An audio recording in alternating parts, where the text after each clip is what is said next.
स्वागत है आपका एक बार फिर से 52वां क्लासेज बाय मोहन सिंह में। और आज हम चर्चा करने वाले हैं संस्कृत व्याकरण का एक महत्वपूर्ण टॉपिक कारक प्रकरण। इससे पहले मैं आप सभी का, मेरे व्यूअर्स का धन्यवाद ज्ञापित करना चाहता हूं कि आपके सहयोग से आज हमारा यूट्यूब चैनल मोनेटाइजेशन प्रक्रिया जिसने पूर्ण कर ली है। यूट्यूब के हम पार्टनर की सूची में शामिल हो चुके हैं, इसलिए आपका सभी का तहे दिल से धन्यवाद। एक बार फिर से शुरू करते हैं हम क्लास। बहुत दिनों के बाद आज हम क्लास लेके आए कारक प्रकरण, कारक संस्कृत व्याकरण का वो टॉपिक जो बहुत ही महत्वपूर्ण टॉपिकों में गिना जाता है। तो शुरू करते हैं कारक प्रकरण। कारक, कारक अर्थात जैसे नाम आता है कारक, तो यह जो कारक है ये क्री धातु और णूल प्रत्यय से मिलके बना है। और णूल प्रत्यय हमेशा वाला अर्थ में प्रयोग में आता है। क्री अर्थात करना और णूल मतलब वाला, करने वाला। तो कारक का अर्थ होता है करने वाला। जो भी क्रिया को पूर्ण करने में अपनी सहभागिता निभाता है वह कारक कहलाता है। जैसे आदमी का नाम अपने काम से पढ़ता है, कोई पाठक है या पढ़ता है, उसका नाम पाठक होता है। चलाता है वो चालक होता है। एक किसान खेती करता है तो खेती करने पे ही वो किसान कहलाता है। गीत गाने वाला गायक होता है। इस प्रकार से करने वाला कारक होता है। इसकी कुछ परिभाषाएं दी गई है। करोति इति कारका, करोति इति कारका, जो करता है वह कारक है। कहने का मतलब जो काम करेगा उसी का नाम होगा। उसी प्रकार से क्रिया को पूरा करने में जिसका योगदान होगा वही कारक कहलाता है। अगली परिभाषा है क्रिया जनकत्वम कारकत्वम, जो क्रिया को उत्पन्न करता हो वह कारक की श्रेणी में आता है या कारक कहलाता है। क्रिया अन्वयित्वम, क्रिया से जिसका संबंध हो वह कारक कहलाता है। और इसका हिंदी अनुवाद सभी का मिलाकर के हम सभी को एक जगह सभी परिभाषाएं और भी है, लेकिन हमने कुछ ही 2-3 परिभाषाएं आपके सामने लेके आए हैं, क्योंकि 10वीं और 12वीं क्लास के लिए आपको यही परिभाषाएं पर्याप्त है कारकों को समझने के लिए। तो जिसका क्रिया के साथ प्रत्यक्ष या परोक्ष, प्रत्यक्ष या अप्रत्यक्ष रूप से संबंध होता है वह कारक कहलाता है। जिसका क्रिया के साथ प्रत्यक्ष या परोक्ष संबंध होता है वह कारक कहलाता है। अर्थात कारक वो होता है क्रिया को पूर्ण करने में जिसका योगदान है वह कारक है, और जिसका क्रिया को पूर्ण करने में योगदान नहीं है वह कारकों की श्रेणी में नहीं आता है।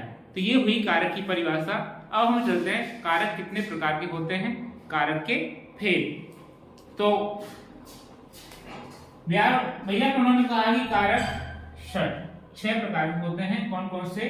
कर्ता, कर्म च, करणम च, संप्रदान तथैव च, अपादानादिकरणम च इत्याहु कारकाणि षट्। सबसे पहला प्रश्न यही बन जाता है कि कारक कितने होते हैं, तो हमारा उत्तर होगा कारक 6 होते हैं। लेकिन ध्यान रखना ये कारक यदि संस्कृत में पूछा जाए तो 6 हैं, हिंदी की बात अलग है। तो संस्कृत में यदि आपके एग्जाम में आ जाए पहला प्रश्न की कारक की संख्या कितनी होती है, कारकाणि कति, तो कारकाणि षट् कारकाणि।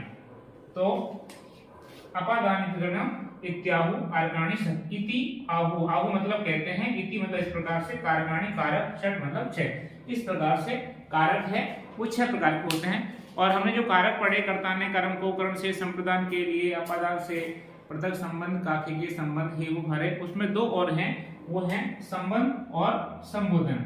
संबंध और संबोधन को कारक नहीं मानते, इसी वजह से कारकों की संख्या कुल कितनी हुई? 6। तो ध्यान में बिठा लें कारक कितने? 6। अब हम पढ़ेंगे कारक 6 क्यों होते हैं, उनके पीछे क्या रीजन है। तो कारक के भेद होते हैं 6 प्रकार के। तो हम पढ़ते हैं कारक विभक्तियां। तो ये हैं कारक के चिन्ह, और ये हैं उनसे संबंधित विभक्तियां, यहां से लेके ये। पहला है कर्ता कारक। कर्ता का चिन्ह है ने, कर्म को करण से या द्वारा, संप्रदान के लिए, अपादान से पृथक या अलग, संबंध का के की अधिकरण में पे और पर और संबोधन हे हो हरे। इनकी विभक्तियां कर्ता में प्रथम विभक्ति कर्म में कौन सी विभक्ति काम आती है? द्वितीय कर्म में कौन सी विभक्ति? तृतीय संप्रदान कारक में, चतुर्थी अपादान कारक में कौन सी विभक्ति काम आती है? पंचमी संबंध कारक में कौन सी विभक्ति काम आती है? षष्ठी अधिकरण कारक में कौन सी विभक्ति काम आती है? सप्तमी और संबोधन में संबोधन।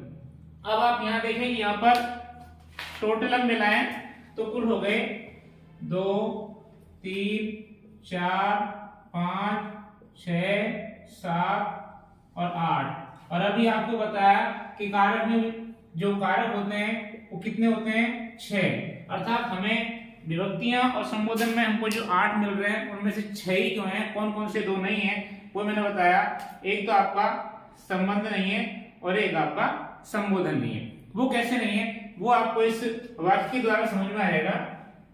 ये वाक्य है कि रमेश नाम का व्यक्ति है जो कह रहा है सुरेश से, रमेश सुरेश से कह रहा है कि हे सुरेश दशरथ पुत्र राम ने वन से आकर सीता के लिए लंका में बाण से रावण को मारा।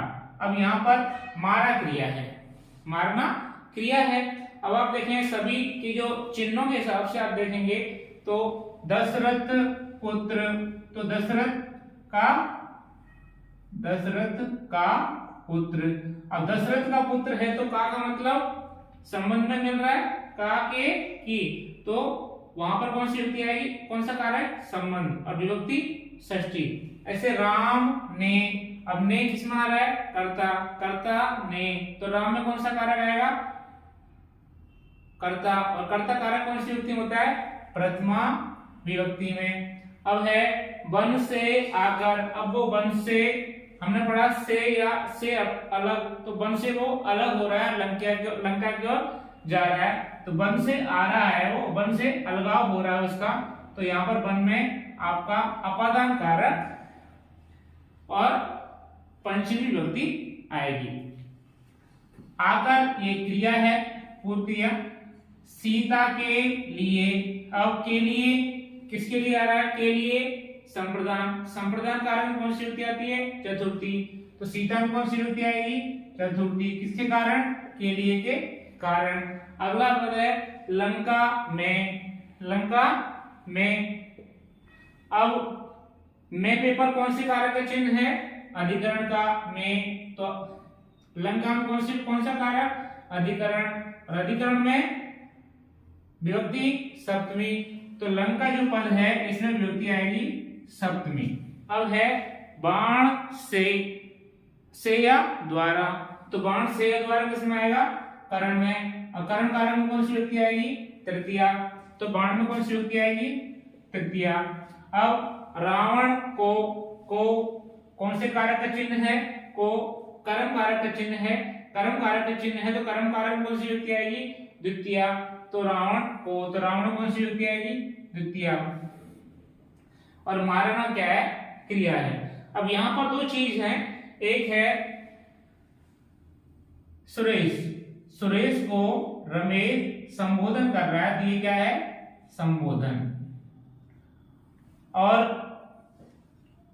दशरथ है उसका राम, जो इस क्रिया, जो मारना जो क्रिया है इसका करता है राम, इस क्रिया से मात्र संबंध है। मारना क्रिया में दशरथ का कोई योगदान नहीं है और सुरेश का भी कोई योगदान नहीं है। रमेश और सुरेश चर्चा कर रहे थे लेकिन रावण को मारने में इनका कोई योगदान नहीं है। और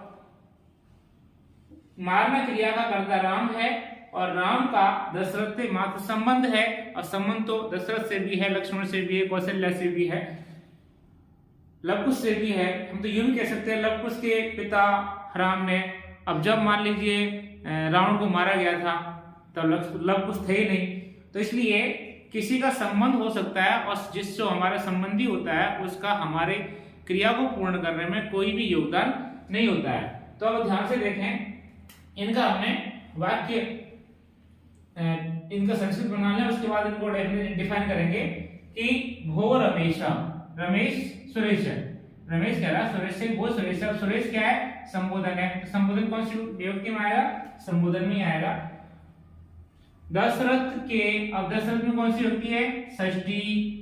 संबंध कारक के कारण दशरथ में संबंध कारक और षष्ठी विभक्ति। दशरथ कितने? एक। तो रामस्य रामयो रामाणाम की तरह दशरथस्य दशरथयो दशरथा नाम, तो षष्ठी विभक्ति एक वचन में हो गया है दशरथस्य। फिर है पुत्र राम। राम क्या है? कर्ता है, और कर्ता किस विभक्ति में आएगा? ने। प्रथम विभक्ति में राम कितने? एक। तो प्रथम विभक्ति एक वचन राम शब्द के रूप चलेंगे, राम है, रामो, रामा, तो एक वचन में हो गया रामः। फिर वन से, अब वन से क्या हो रहा है? वो अलग हो रहा है। अलग होने में कौन सी आएगी? अपादान। अपादान कारक में पंचमी विभक्ति, कि वन कितने हैं? एक। तो पंचमी विभक्ति एक वचन, तो रामात की तरह बनात। आगत्वा, आ करके इसकी संस्कृत है आगत्वा। औपसर्ग कम धातु तत्वा प्रत्यय। सीता के लिए, अब के लिए की संस्कृत अपने आप बन जाएगी संप्रदान से। के लिए किसके लिए आया? संप्रदान कारक के लिए। संप्रदान कारक कौन सी विभक्ति में? चतुर्थी में। सीता का चतुर्थी विभक्ति, कितनी सीता है? एक। तो चतुर्थी विभक्ति एक वचन, तो चतुर्थी विभक्ति में एक वचन में इसका रूप बनेगा सीता ये। सीता ये बना। उसके बाद हाँ, सीता के लिए इसकी संस्कृत बन गई सीता यही। फिर लंका में, अब लंका एक स्त्रीलिंग शब्द है, इसके रूप चलते हैं रमा की तरह। अब लंका में मतलब अधिकरण। अधिकरण में कौन सा कारक होता है? सब। अधिकरण कारक में कौन सी विभक्ति होती है? सप्तमी विभक्ति। अब सप्तमी विभक्ति के तीन वचन होते हैं, तो यहाँ पर हम पता करेंगे लंका कितनी है? एक। तो सप्तमी विभक्ति एक वचन, तो यहाँ पर रमायाम की तरह यहाँ पर हो गया लंका याम। अब है बाण से, हमने पढ़ाया से या द्वारा में कौन सी विभक्ति होती है? तृतीया विभक्ति। तृतीय विभक्ति करण कारक। से या द्वारा में करण कारक तृतीया विभक्ति। तो बाण के रूप चलाएंगे तो तृतीय विभक्ति में, और बाण कितना? एक। तृतीय विभक्ति एक वचन, तो इसका रूप हो गया बाणेन, तृतीय विभक्ति एक वचन। अब रावण को कौन से कारक का चिन्ह है? कर्म कारक का। कर्म कारक ये विभक्ति कौन सी है? तृतीया। इसके रूप चलेंगे राम, हाँ, रामम, रामो, रामान, तो रावणम, रामो, रावणा। तो यहाँ पर रावण द्वितीय विभक्ति एक वचन में रूप बनेगा रावणम, और क्रिया हो गई हत्या। अब आप देखें जो ये जो क्रिया है हत्या, मारना, इसमें इन सभी का, राम का, वन का, आगत्वा, सीता, लंका, बाणेन, रावण, सबका कोई ना कोई प्रत्यक्ष या अप्रत्यक्ष रूप से योगदान है। लेकिन दशरथ का मात्र राम से संबंध है, इसको मारने में कोई योगदान नहीं है। इसलिए हमने कारक में पढ़ा कि क्रिया उसी को माना जाता है जिसका क्रिया को संपादित करने में योगदान हो। जैसे पढ़ने वाला ही पाठक कहलाता है, पढ़ने वाला ही विद्यार्थी कहलाता है, और पढ़ाने वाला ही शिक्षक कहलाता है। इसलिए काम करने वाला ही, क्रिया को संपादित करने वाला ही कारक कहलाता है। तो यहाँ पर इस हत्या मारना क्रिया में दशरथ का और सुरेश का कोई योगदान नहीं है। इसलिए संबंध अर्थात षष्ठी विभक्ति और संबोधन अर्थात संबोधन, ये दोनों कारक नहीं माने जाते हैं। अब ये दोनों कारक नहीं माने गए तो 1, 2, 3, 4, 5 और 6, कुल कारक कितने हो गए? 6। अब आपकी समझ में आ गया होगा कि कारक 6 ही क्यों होते हैं, क्योंकि संबंध को और संबोधन को कारक नहीं माना जाता। संबोधन के बारे में सूत्र आता है संबोधनी च, संबोधनी च, अर्थात ये कहता है च मतलब और, संबोधन में भी प्रथमा विभक्ति ही होती है, इसलिए इसको अलग से कारक मानने की आवश्यकता नहीं है। तो कुल कारक हुए हमारे पास 6, और उनको हमने पहचान देगा एक सेंटेंस, एक वाक्य, जिस वाक्य में हमने सभी कारकों को समाहित कर लिया, और उसमें हमने बताया कि इनमें कारक क्यों माना जाता है और किसको कारक क्यों नहीं माना जाता है। रमेश और सुरेश आपस में बात कर रहे हैं, इनकी बात करने से यहाँ मारने या नहीं मारने पर कोई फर्क पड़ने वाला नहीं है। ये सिर्फ भूतकाली घटना के बारे में चर्चा कर रहे हैं, ये संबोधन कर रहे हैं। दशरथ पुत्र, दशरथ के बेटे, अब दशरथ की जगह कौशल्य पुत्र भी हो सकता था, लवश्य तात लव के पिता, उसके पिता भी हो सकता था, तो उनका इस मारना क्रिया में कोई योगदान नहीं था। लेकिन आप देखें राम जो इस क्रिया को करने वाला, राम यदि नहीं होता तो भी मारना क्रिया पूर्ण नहीं होती। राम यदि वन से नहीं आता तो भी यहाँ पर लंका में जाकर उसको नहीं मार सकता था। सीता यदि नहीं होती तो राम रावण युद्ध नहीं होता। लंका में यदि राम नहीं पहुंचता, आधार जिसे कहते हैं ना, आधार और अधिकरणम, हम पढ़ेंगे आगे। आधार और अधिकरणम मतलब अधिकरण होता है, आधार बोलते हैं। तो लंका में यदि मान लीजिए राम नहीं पहुंचता तो भी वह मारना क्रिया को संपन्न नहीं कर पाता, और बाण यदि वो नहीं ले जाता तो भी वह उस रावण को मारने में सफल नहीं हो पाता। और रावण मान लीजिए वहां नहीं होता, मान लीजिए राम इन सारे कामों को, मान लीजिए राम भी है, वन से आ भी गया, सीता के लिए पहुंच भी गया, लंका में पहुंच गया, बाण भी है, लेकिन रावण नहीं है तो किसको मारेगा? तो कर्म ही नहीं है तो वह कैसे संपन्न होगा? तो रावण क्या है? कर्म है। और फिर बाद में इन सभी के सहयोग से मारना क्रिया है। इसका किसी क्या प्रत्यक्ष या अप्रत्यक्ष रूप से इस क्रिया को संपन्न करने में योगदान है, वो सभी कारक कहलाते हैं। तो अब आप समझ गए होंगे कि कारक कितने होते हैं? कारक होते हैं 6। क्यों होते हैं? कि इनमें संबंध को और संबोधन को कारक नहीं मानते। एक बार फिर रिपीट कर दूं, संबंध अर्थात क्रिया को पूर्ण करने में संबंध का कोई योगदान नहीं होता है, ऐसे ही संबोधन का भी क्रिया को पूर्ण करने में कोई योगदान नहीं होता है। और साथ में संबोधन है 6 सूत्र कहता है कि संबोधन में भी प्रथमा व्यक्ति के रूप ही काम में आ जाते हैं। अब हम पढ़ते हैं एक बड़ा ही महत्वपूर्ण टॉपिक है, या कभी कभी काम में आ सकता है, और ये भी हाल ही में एक प्रश्न पूछा गया था इससे संबंधित कंपटीशन एग्जाम में, कि कारक विभक्ति और उपपद विभक्ति। पहली बात तो आपको पता है, तो विभक्तियां 2 प्रकार की होती है। जब हम कारक पढ़ेंगे तो कारक विभक्ति और उपपद विभक्ति। कारक विभक्ति कौन सी होती है, उपपद विभक्ति कौन सी होती है, और दूसरी बात इन दोनों में से सबसे ज्यादा ताकतवर कौन सी होती है। जब दोनों मान लीजिए आपस में टकरा जाए किसी बिंदु पर तो किसकी चलती है। तो पहले आपको बताएं, इसको बाद में पढ़ेंगे, पहले नीचे पढ़ें कि क्रिया को दृष्टि में रखकर, ध्यान, क्रिया को दृष्टि में रखकर मान लीजिए हम वहां पर अनुवाद या कुछ कर रहे हैं, कारक काम में ले रहे हैं, तो वहां पर हम उसको कारक विभक्ति कहते हैं। क्रिया को दृष्टि में रखकर, मान लीजिए रखकर यदि संज्ञा सर्वनाम के शब्दों में विभक्तियां लगाई जाती है, क्रिया को दृष्टि में रखकर संज्ञा सर्वनाम में विभक्ति का प्रयोग किया जाता है, किसके आधार पर? क्रिया के आधार पर, तो वहां पर कारक विभक्ति मानी जाती है। और दूसरी है उपपद विभक्ति। ये कहता है कुछ विशिष्ट अव्यय शब्दों का योग होने पर, जैसे मान लीजिए नमे का योग होने पर चतुर्थी विभक्ति होती है, अभितय का योग होने पर द्वितीय विभक्ति होती है, परितय का योग होने पर द्वितीय विभक्ति होती है, सह का योग होने पर तृतीय विभक्ति होती है। ऐसे कुछ अव्यय शब्द हैं जिनके आधार पर यदि वो आ जाए तो वहां पर उसी विभक्ति का प्रयोग होता है, तो उसे बोलते हैं कारक उपपद विभक्ति। तो 2 विभक्तियां हो गई, पहली कारक विभक्ति और दूसरी उपपद विभक्ति।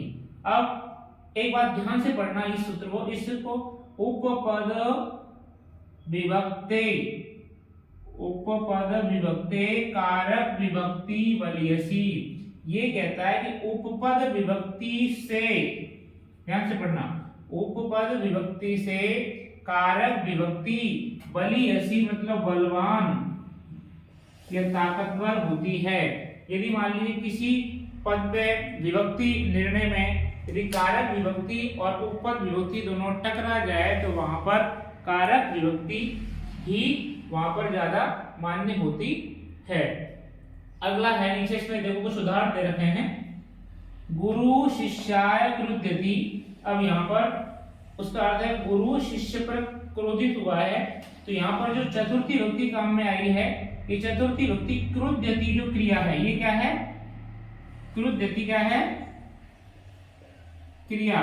तो हमने शिष्याय में जो चतुर्थी विभक्ति काम में आई है, ये क्रुध्यति क्रिया के आधार पर काम में आई है, इसलिए शिष्याय शब्द में चतुर्थी विभक्ति काम में आई है। अब आप इधर देखें देवाय नमः। अब यहाँ पर देवाय में चतुर्थी विभक्ति काम में आई है, लेकिन नमे शब्द के युग में, नमे शब्द जो अव्यय है इस शब्द के योग में देवाय शब्द में चतुर्थी विभक्ति आई है। तो ये देवाय नमे ये उपपद विभक्ति है और गुरु शिष्याय क्रुद्धति ये गुरु शिष्याय क्रुद्धति यहाँ पर कारक विभक्ति है।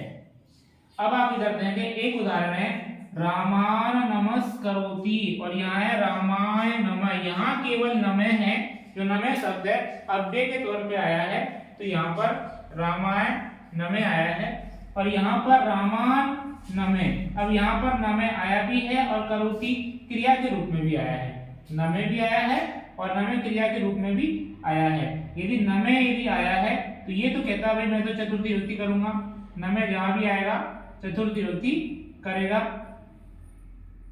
और फिर ये कहती है कि मैं क्रिया भी हूं, नमस्करोति मैं राम को नमस्कार करता हूं, तो क्रिया यदि नमस्कार कर रहा है क्रिया है, क्रिया होने पर रामान। अब यहाँ दो बातें हो गई, अव्यय के योग में कहता है रामाय आना चाहिए और नमस्करोति जो क्रिया है ये कहते हैं रामान आना चाहिए, लेकिन जब दोनों का बात टकराती है तो उस समय पे बात हमको किसकी माननी पड़ती है, कारक विभक्ति की ही माननी पड़ती है और वहां पर हमको रामान नमस्करोति ही करना पड़ेगा। यदि क्रिया और अब कुछ विशिष्ट शब्दों के टकराव हो जाता है तो वहां पर हमको कारक विभक्ति को ही माना जाता है। अभी हाल ही में एग्जाम हुई कॉलेज लेक्चर असिस्टेंट प्रोफेसर की, उसमें ये प्रश्न पूछा गया था कि कारक विभक्ति और उपपद विभक्ति यदि मान लीजिए आपस में टकरा जाए तो वहां पर कौन सी विभक्ति ज्यादा ताकतवर मानी जाती है, तो उसका उत्तर था कारक विभक्ति। तो आज हमने इस सेशन में कारक क्या होते हैं, कारक कितने प्रकार के होते हैं, विभक्तियां कौन कौन सी होती है, इन विषयों पर चर्चा की। उम्मीद है कि आपको हमारा वीडियो हमारी क्लास पसंद आई होगी। आप इसी तरह हमसे जुड़े रहिए। धन्यवाद।